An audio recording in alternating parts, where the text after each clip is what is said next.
Hello and thanks for joining us here on France 24 for the business interview. I'm Tom Burgess-Watson.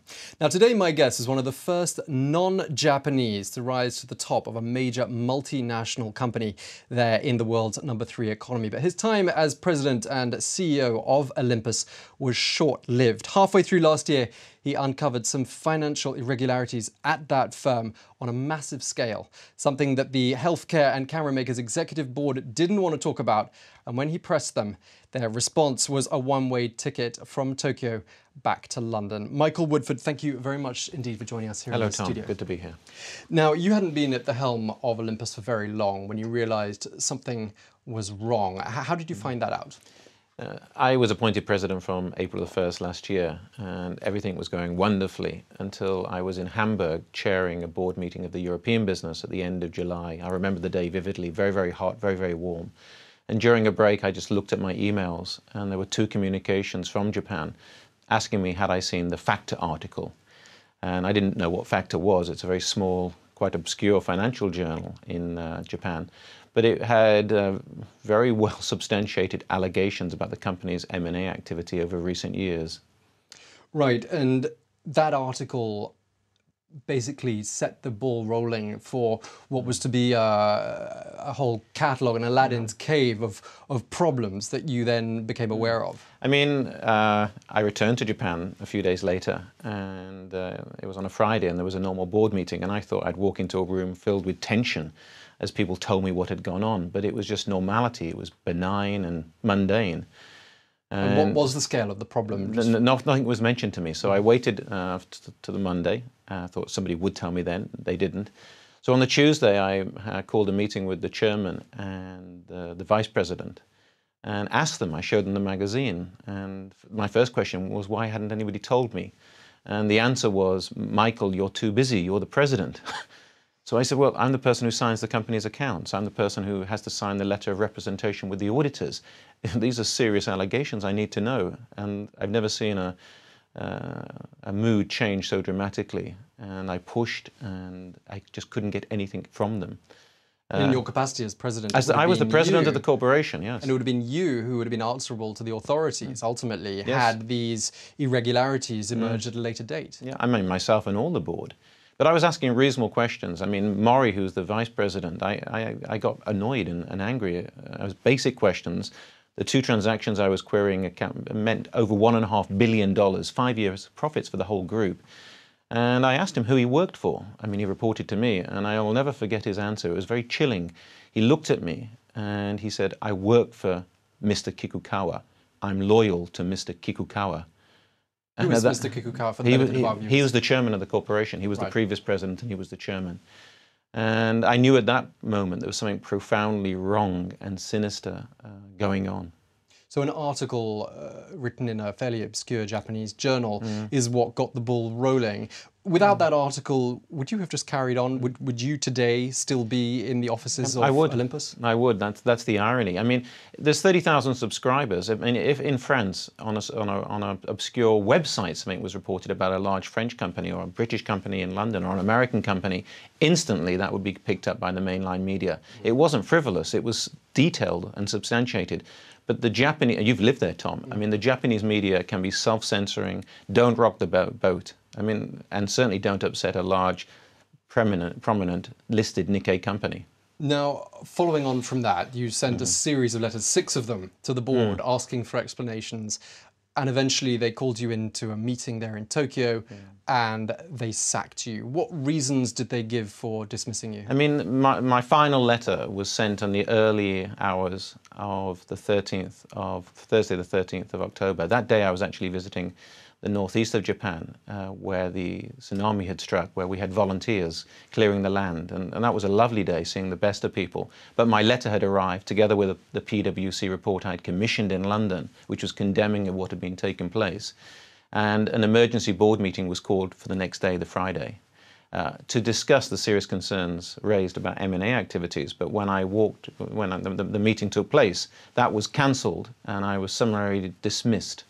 It was a pretty short meeting, wasn't it? It lasted just a few minutes. But what was scary, I mean, the directors, all the directors had these 6 letters, incredibly detailed, And when Kikukawa, the chairman, said, do you agree that Mr. Woodford is dismissed, even before he finished speaking, they were putting their hands up like children. No thought, no consideration, just like lemmings following their leader. You know, it's just depressing to see that type of behavior, because it wasn't subtle, it was so obviously wrong.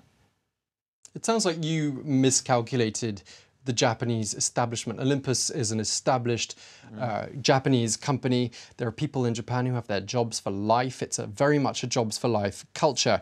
And presumably you thought everything was going to turn out differently when you launched this attack. You thought you'd clear out all the old dinosaurs and make way for you at the top, and you'd make yourself a very rich man. I was already at the top, and I had a 4-year contract which was fixed in its terms, so there was no monetary gain for me doing this. I was just profoundly concerned that massive fraud was going on.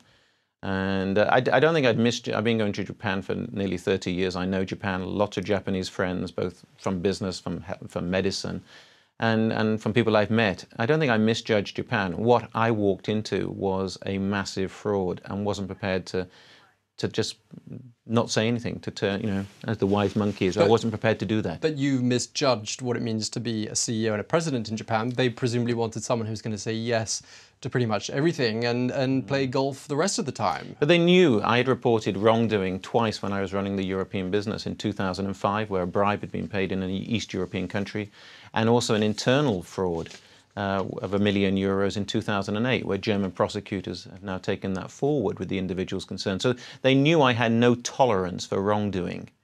Now, when you were fired, you made a dash to Tokyo's airport.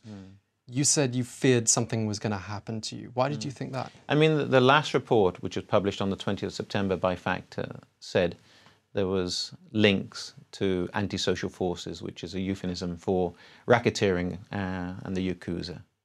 And the amount of money involved was over $1.5 billion. The behavior, you were asking about misjudging Japan. You don't sack anyone, basically. You certainly don't sack a president who was the first salaryman, lifetime employee, Western salaryman, to become a president of a Japanese corporation. You certainly don't do that because of the noise and the waves which would be created by that. So they were scared of something more frightening than me going public. And that worried me. So when they dismissed me, the way they did that, and again, if you know anything about Japan, you don't do it in the way they did, which was gratuitous and aggressive. Telling me to get the bus back to the airport and not to use my driver. Get out of your apartment this weekend. I remained a director of the company as well. They can remove the presidency. Something, when I was looking at them, told me they were very fearful and very scared. Now, that might have been scared of going for prison because of exposing wrongdoing, or who knows? There's criminality going to be involved. To what extent, we don't as yet know. Do you think there are lots of other Olympuses out there in the world's #3 economy, which Japan is? I mean, Japan, again, you know it because you live there and you speak fluent Japanese. It's a very deferential, subservient society. It's the opposite to France. In the French Revolution, they just obey and follow. And when you have that culture, that natural characteristics of behavior, you will have a unique set of problems, and it will be much harder to find wrongdoing compared to other capitalist societies in the West. And that culture is, do you think, going to deliver Japan yet another lost decade? I mean, Japan is not growing. It's got horrible demographies, highest life expectancy, lowest birth rate. It's got government debt as a percentage of GDP, much worse than Greece, well over 200%. Japan needs a vibrant economy, but it won't recognize talent, it won't promote young people. It wants to change, but it doesn't know how. It's a vicious circle. But in relation to this particular scandal at Olympus, a number of arrests have been made. Presumably that's going to herald some changes. To be frank with you, I was shouting from the top of the building through the world's media. It was unusual to, I suppose, get somebody like me who was so tenacious and obsessive in getting the story out. But I have a very pessimistic view from Japan. I think if the same thing happened again, and it was a Japanese and not a Westerner there, the story would get snuffed out. So I don't think this is going to be a watershed for Japan. It's depressing and sad, but I don't believe it will be. And the regulators presumably haven't been doing their job either. If these sorts of accounting irregularities are going by unnoticed. I mean, these go back to 1990. You had two of the world's largest accounting firms Ernst & Young, and KPMG responsible as auditors during that period. Yet it still went on. It went through 3 presidents. It's unbelievable, and there's something sick and wrong with the society which allows that to be the case. You're young, you're 51, which by Japanese corporate standards is very young indeed. What's next for you? I mean, I feel old after this experience, I must admit. Well, I want to encourage, I love Japan, I really do. I think it's a wonderful country in so many ways. And if I can speak about the Olympus experience and change the country a little bit, just a little bit, then that's what I would like to do. So I'm talking at Yale and various forums, Harvard Business School, doing a case study. I'm writing a book and to share the experiences. You must be hoping that book is going to be turned into a film. And if it is, do you have anyone in mind? This is my last question.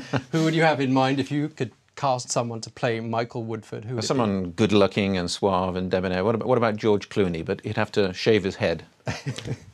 All right, I'm afraid we're going to have to leave it there. This story, I think, is far from over. We definitely haven't heard the last of it. Thank you very much indeed to my guest today, Michael Woodford, the former president and CEO of Olympus. Thanks for watching the Business Interview. Do stay tuned to France 24.